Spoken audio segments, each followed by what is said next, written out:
ओम।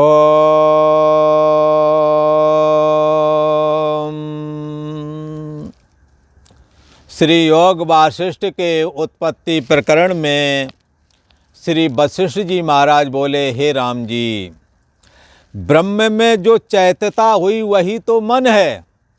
ब्रह्म के अंदर जो अचैत चिन्मा जिसमें किसी तरह की फुर्णा नहीं थी, उसमें फुर्णा का होना ही ब्रह्म में चैत्यता का होना कहा जाता है। जिसमें चैत्य नहीं था, चित्त तो था परंतु चैत्य नहीं था। जैसे किसी बहुत बड़ी झील में पानी तो है पर लहरें नहीं हैं, ऐसे ही ब्रह्म समुद्र में शुद्ध चैतन्य सत्ता तो है परंतु उसमें चैतन्योन्मुखत्व नहीं है, चैत्यता नहीं है। ऐसी जो परम ब्रह्म परमात्मा की स्थिति है वो शुद्ध चैतन्य करके बोली जाती है। इसी को आत्म सत्ता कहते हैं, इसी को ब्रह्म सत्ता भी बोला जाता है। हे राम जी, उस ब्रह्म में जो चैत्यता हुई, शांत वाले में जो फुर्णा हुई, उस फुर्णा का नाम ही मन है। जो चैत्यता, चैत्यता का मतलब क्या है? फुर्णा। जो चैत्यता हुई वही मन है। और जो मन है वो मन कर्म रूप ही है। इसलिए मन में जो भी आता है वो काम कर्म से सिद्ध होता है। इसलिए ब्रह्म में चैत्यता हुई, चैत्यता का नाम मन हुआ और मन अपने आप में कर्म रूप ही है। इसलिए परीक्ष लोकान कर्म चितान, ये परीक्षा कर लेनी चाहिए कि कर्म से क्या फल मिलता और कर्म है कहाँ तक। तो शरीर के द्वारा होने वाली चेष्टाएं कर्म रूप हैं, वाणी के द्वारा होने वाली चेष्टाएं वांगमय कर्म हैं, मन के द्वारा होने वाली चेष्टाएं मानस कर्म हैं। ऐसी कोई चेष्टा नहीं है और ये तीनों प्रकार की चेष्टाएं मन रूप ही हैं। इसलिए ये मन क्या है? मन ब्रह्म स्वरूप है। मन तू ज्योत स्वरूप है, अपना मूल पहचान। अरे मन तू ज्योति स्वरूप है, तू चैतन्य ब्रह्म ही है, पर अपने को ब्रह्म से अलग होकर के जो देह में मैं बना लिया, यही हमारी सबसे बड़ी भूल है। भगवान राम से वशिष्ठ जी महाराज कहते हैं, हे राम जी, ब्रह्म में जो चैत्यता हुई, चैतन्योन्मुखत्व जो हुआ, वही तो मन है। और ये मन अपने आप में कर्म रूप है। सब लोगों का बीज ये मन है। मन में ही काम सताता है, उससे स्त्री पुरुष मिलते हैं और सभी के शरीर की संरचना होती है। तो ये मन कर्म रूप ना हुआ, कर्म रूप ही तो है। सारी सृष्टि कर्म रूप है। क्यों कर्म रूप है? क्योंकि मानस है। हाँ, मन स्वयं अपने आप में कर्म रूप ही है। इसलिए कर्तापन तब तक बाधित नहीं होता जब तक कि मन से परे वाले तत्व में स्थिति लाभ प्राप्त नहीं कर लेता ये साधक। जब मन से परे वाले तत्व में स्थिति लाभ प्राप्त करता है तो मन फिर अमन हो जाता है। मन होता हुआ भी अनहुए की तरह हो जाता है। जैसे कोई नपुंसक दिखता है पुरुष की तरह, पर दूसरा पुरुष पैदा करने की सामर्थ्य उसमें नहीं है।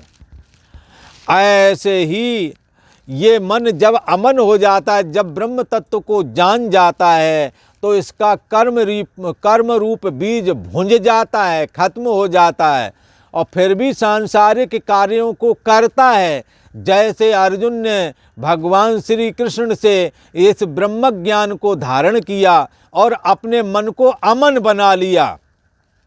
अब उनका मन संसार की सत्यता वाला नहीं रह गया है, परंतु भुंजे हुए चने की तरह, जैसे भुंजा हुआ चना अब दूसरा पेड़ तैयार नहीं कर सकता है, परंतु उस चने में भी एक सामर्थ्य है। क्या सामर्थ्य है? कि वो भुंजा हुआ चना किसी की भूख मिटा सकता है। ऐसे ही भगवान श्री कृष्ण के द्वारा दुर्लभ ब्रह्म ज्ञान जब प्राप्त हुआ तो अर्जुन का मन भुंजे हुए चने की तरह हो गया। अब संसार की सत्ता से रहित हो गया, देहाभिमान से रहित हो गया। अब वो मन एक काम का रह गया, धर्म की रक्षा के लिए वो धर्म की रक्षा करेंगे, लोक उपकार करेंगे, सारी प्रजा को खुश रखना है। अपनी कोई इच्छा नहीं रह गई, अपने लिए कुछ चाहिए ही नहीं। अपने को तो आत्मा में, परमात्मा में विश्रांति लाभ प्राप्त हो गया है। इसलिए अर्जुन ने तो कहा है कि अब जो कर्म हम करेंगे लोक उपकार के लिए करेंगे। और उन्होंने बताया नष्टो मोह स्मृति लब्ध्वा, मेरा मोह नष्ट हो गया है, मैंने सर्वाधिष्ठान ब्रह्म मैं हूँ ये स्मृति प्राप्त कर ली है। अब हमारा मन अमन हो गया है, अब मैं वही करूँगा जो भगवान आप कहोगे। और वो भगवान क्या कहते हैं कि कर्म में तेरा अधिकार है, फल में नहीं। हाँ, अर्थात आसक्ति और फल की इच्छा से रहित होकर के लोक हित के लिए समस्त कर्मों को करूँगा, धर्म की रक्षा करूँगा, अधर्म का विनाश होना चाहिए, धर्म की स्थापना होना चाहिए। ये भगवान का लक्ष्य था। अब भगवान के लक्ष्य में अर्जुन लग गए।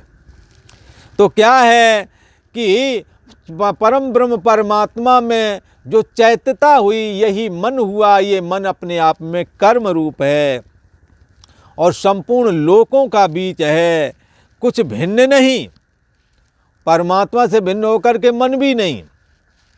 हे राम जी, जब कोई देश से देशांतर जाने लगता है तब जाने का वो मन में संकल्प लेता है कि मैं चलूं, ऐसा सोचता है। ये सोचना मन ही है।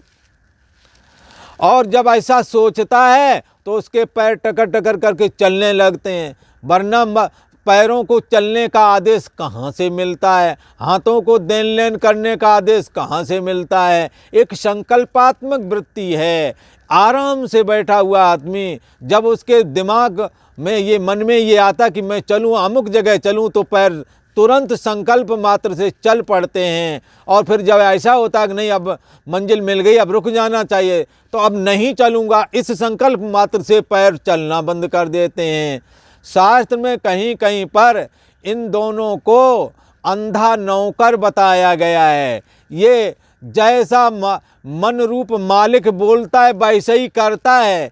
इन पैरों की अपनी कोई इच्छा नहीं है। मन जब कहता है चलो तब चल पड़ते हैं, मन जब कहता है रुक जाओ तब रुक जाते हैं। इसलिए ये क्रिया मन रूप ही है। पैरों की, हाथों का देन लेन मन रूप ही है। ज्ञानेंद्रियों का शब्द स्पर्श रूप रस गंध रूप विषय ग्रहण करना भी ज्ञान रूप ही है। आत्मा से ही अभिन्न, ये सब आत्मा से अभिन्न ही है और मन रूप है। ये जब कोई देश से देशांतर जाने लगता है तब जाने का संकल्प ही उसे ले जाता है। और यह चलना एक कर्म है और इससे स्फूर्ति रूप कर्म हुआ और स्फूर्ति रूप मन का ही है। ये पैरों के द्वारा चलन रूप क्रिया स्वयं मन ही कर रहा है, क्योंकि मन क्रियाशील जो है। इससे हे राम जी, मन और कर्म में कुछ भेद नहीं है। मन ही कर्म रूप है, कर्म ही मन रूप है। अक्षोभ इस ब्रह्म रूपी, अक्षोभ समुद्र रूपी जो ब्रह्म है, जिसमें क्षोभ नहीं हुआ, ऐसा शुद्ध चैतन्य सत्ता मात्र जो ब्रह्म है। जैसे किसी झील में, समुद्र में द्रवता, पानी कैसा है? द्रवता है, द्रव रूप है। समुद्र द्रवता रूप है और द्रवता के कारण उसमें लहरें बन जाती हैं। ऐसे ही यहाँ कहा क्षोभ रहित समुद्र रूप ब्रह्म है। इसमें हे राम जी द्रवता रूपी चैत्यता है। ये द्रवता रूप चैत्यता क्या है? मन की फुरना ही चैत्यता है। ब्रह्म समुद्र में द्रवता रूप क्या है? संकल्प विकल्पात्मक मन ही द्रवता है। और यही अहम अस्मि करके आदि फुरना हुई। इसी को चैतन्योन्मुखत्व भी कहते हैं, इसी को चैत्यता भी बोलते हैं। इसमें ब्रह्म समुद्र में चैत्यता रूप द्रवता है, उस द्रवता रूपी चैत्यता से, द्रवता रूपी जो वो चैतन्य है, जो चैतन्य ब्रह्म में जो द्रवता रूप है, यही तो चैत्यता है, इसी का नाम मन है। और यह चैत्यता स्वयं अपने आप में जीव है। यही इसी को परिच्छिन्न व्यक्ति विशेष जीव भी बोला जाता है। यही सोने जागने वाली चेतना है, यही सूक्ष्म शरीर है। अनेकों नाम है इसके, और उसका नाम ही यहाँ मन भी कहते हैं। मन कर्म रूप है, इसलिए जैसे मन फुरता है और जो कुछ मन से कार्य करता है, जो कोई भी मन लगा के कर्म करता है वही सिद्ध होता है। जो मन के बगैर करे तो कर्म करता हुआ भी कर्म होता नहीं है। इसलिए मन कर्म रूप है, इसलिए जैसे मन फुरता है और जो कुछ मन से कर्म कार्य करता है वही सिद्ध होता है। शरीर से चेष्टा सिद्ध नहीं होती, जब मन जुड़ता है तब ही शरीर की चेष्टा भी सिद्ध होती है। इस कारण हे राम जी मैंने कहा कि मन और कर्म में कुछ भेद नहीं, पर जो भिन्न भिन्न भासता है राम जी, ये मिथ्या कल्पना है। मन और कर्म एक ही हैं, ऐसा समझना चाहिए। मिथ्या ये कल्पना मूर्ख करते हैं, बुद्धिमान नहीं करते। जैसे समुद्र और तरंगों में भेद नहीं, बुद्धिमान लोग समुद्र और तरंगों में भेद नहीं मानते, जो भेद मानते हैं वो मूर्ख लोग ही मानते हैं। ऐसे ही कर्म और मन में बुद्धिमान भेद नहीं समझते। जो मन और कर्म को अलग अलग जानते हैं, ऐसे लोग मूर्ख ही समझना चाहिए। मन ही कर्म है, कर्म ही मन है, ऐसा समझना चाहिए। बुद्धिमान को कुछ भेद नहीं भासता। और आज इतना ही, आगे का प्रसंग आप आगे वाले एपिसोड में सुनेंगे।